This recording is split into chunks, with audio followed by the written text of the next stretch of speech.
Bienvenido a la partida 3 de Ajedrez Agroalimentario. Soy Arturo García y en esta sesión continuaremos hablando sobre el tema del conflicto del Mar Negro y sus efectos en México, abordado ahora desde el punto de vista de los fertilizantes agrícolas. Espero me sigas hasta el final del presente video, pues sería interesante conocer la problemática que México vive en alimentos.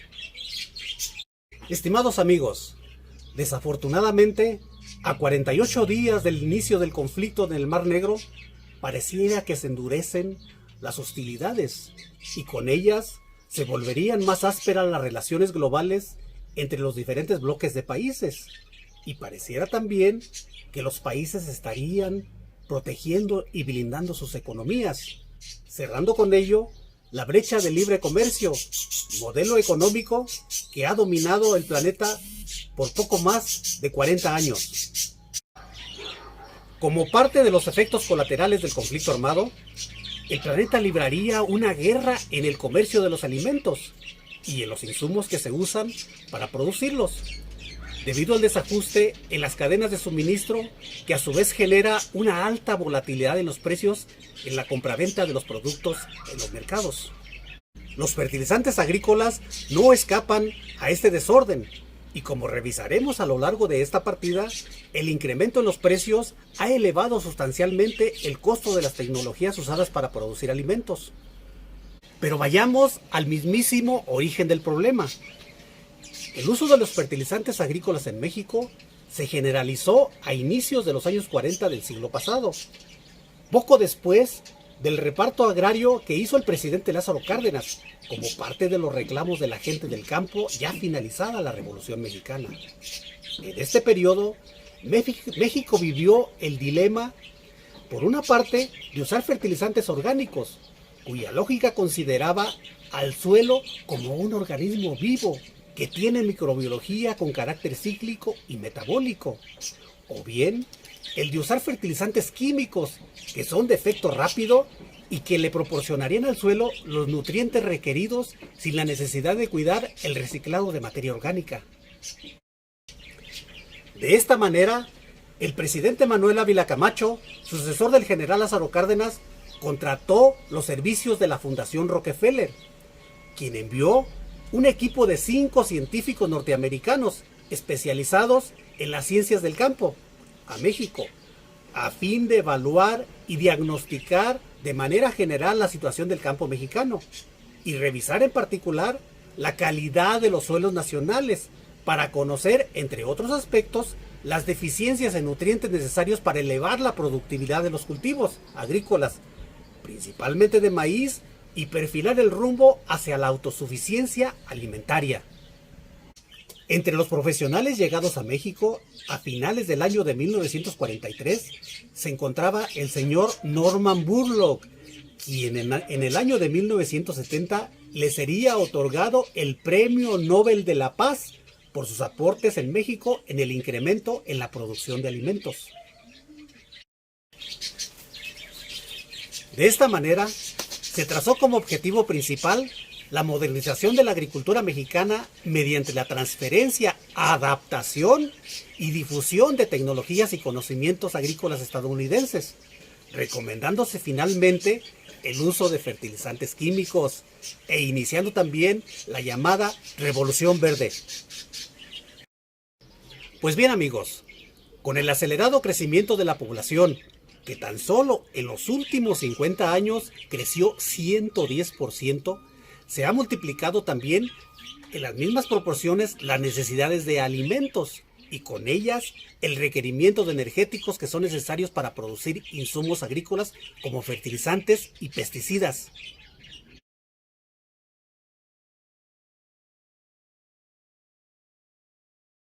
La crisis actual en los energéticos y en los fertilizantes ha exhibido la vulnerabilidad alimenticia que tiene el mundo.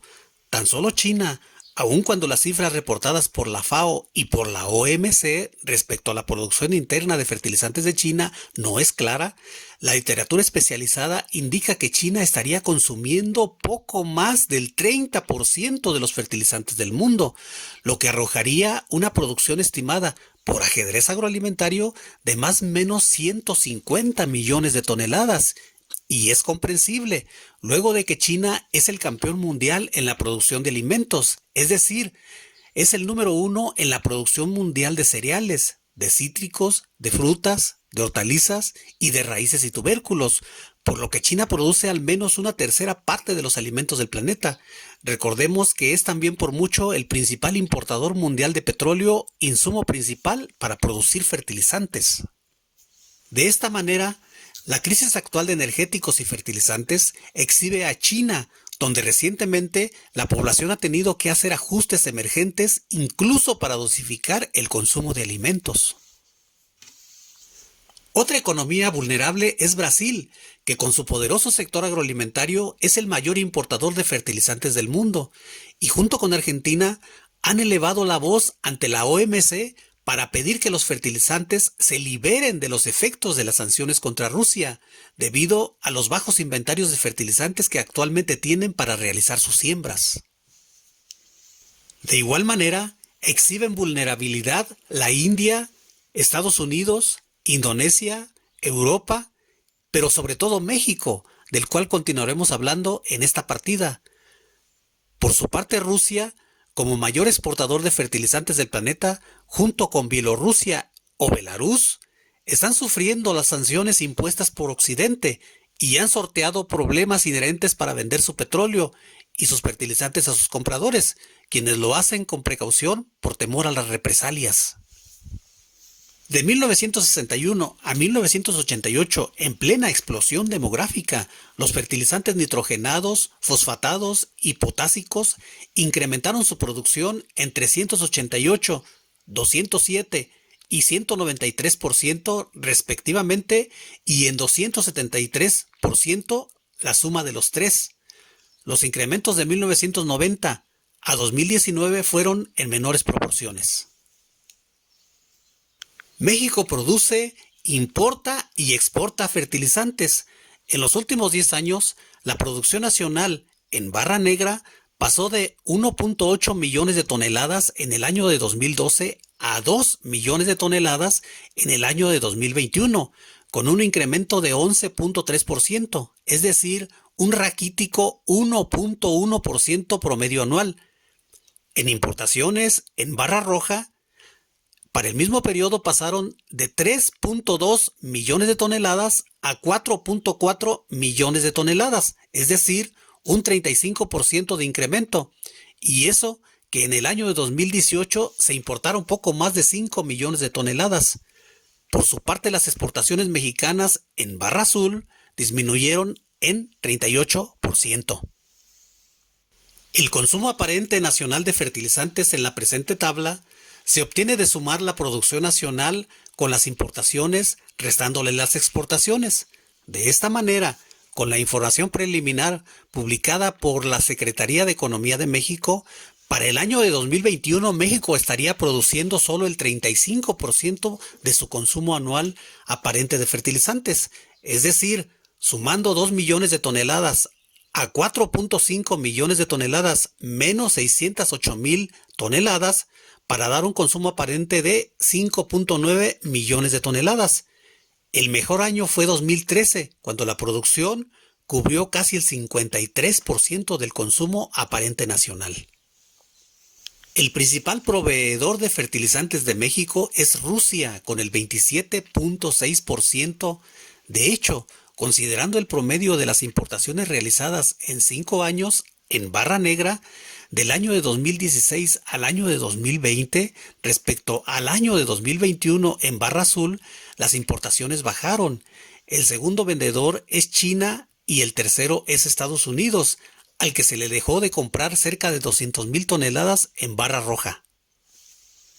Para el año de 2021, los fertilizantes que aparecen en esta tabla están clasificados y ordenados por fracción arancelaria, y en cuadro rojo aparecen los fertilizantes nitrogenados, en azul los fosfatados y en negro los potásicos. Nótese que la urea es el fertilizante que México más importa, con 1.5 millones de toneladas, es decir, el 35.4% del total. La urea es un fertilizante nitrogenado y el principal proveedor de México es Rusia, seguido por China.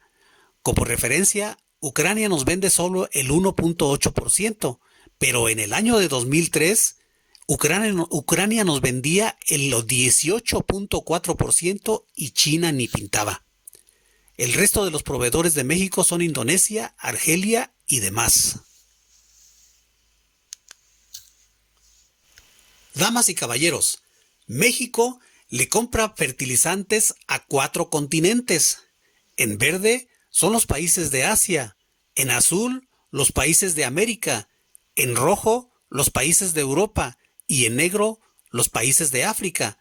Pero quiero destacar las pelotas verdes que corresponden a Rusia, las pelotas moradas que son para China y las pelotas azules que son para Estados Unidos, quienes juntos tienen el 58% del total, destacando Rusia con el 28%. Este escenario de ninguna forma es cómodo para México, pues nuestros principales proveedores de fertilizantes son de muchas maneras las piezas negras del huracán generador de la crisis mundial, y depender de ellos no es sano para la economía nacional, por lo que se requiere de la participación oportuna de los industriales mexicanos y de las autoridades competentes al nivel que se interesen, para buscar soluciones a los múltiples riesgos que amenazan y se materializan en el país de diferentes maneras, pero sobre todo para encontrar alternativas firmes de suministro en fertilizantes, ya sea en casa o foráneos, a fin de amortiguar los impactos, porque al parecer la crisis en los alimentos es inevitable y no sería prudente solo observar sin actuar y ser meros espectadores que presencian el golpeteo paulatino a los bolsillos de los mexicanos al comprar sus alimentos. Técnicamente, en el periodo del año de 2017 al año de 2020, los precios de los fertilizantes oscilaban sin variaciones significativas entre la banda de los 4,000 y 8,000 pesos por tonelada, dependiendo del tipo de fertilizante. El escenario se complicó desde finales del año de 2020, cuando los precios de los fertilizantes nitrogenados subieron un 85%, al pasar de 6,923 a 12,842 pesos por tonelada. Los fertilizantes fosfatados, un 102%, al pasar de 8,486 a 17,121 pesos por tonelada, y los potásicos, un 112%, luego de pasar de 4,829 a 10,223 pesos por tonelada. Pero el escenario ha seguido alcista. Para finales de marzo de 2022, la urea, que es un fertilizante nitrogenado, ya registraba precios de 23,259 pesos por tonelada, es decir, un crecimiento de 160%. El sulfato de amonio, el nitrato de amonio y el fosfato diamónico, un 28, un 143 y un 104% respectivamente. Estos fuertes incrementos tan solo en fertilizantes, amén de la inflación, del tipo de cambio y demás indicadores macroeconómicos, han provocado una escalada generalizada en los precios de los alimentos, por mencionar algunos productos que los mexicanos consumimos acorde con la información del SNIM de la Secretaría Mexicana de Economía. Para la primera semana de abril de los años de 2020 y de 2022, se puede apreciar un incremento entre el 32 y el 44% para los productos huevo, pechuga de pollo, pierna y muslo de pollo, pollo entero, lomo de puerco. Y eso que es en precio de central de abasto, en este caso de la Ciudad de México. Faltaría agregar las proporciones de ganancia de los distribuidores minoristas para obtener el precio que pagaría el consumidor final.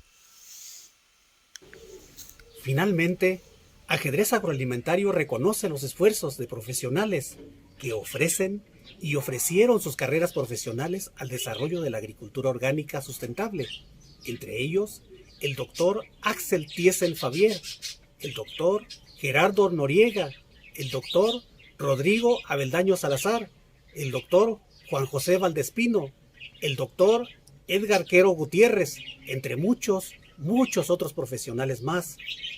Algunos de ellos que ya partieron, pero que dejaron su historia y conocimientos dignos de replicarse en estos tiempos que tanto lo demandan.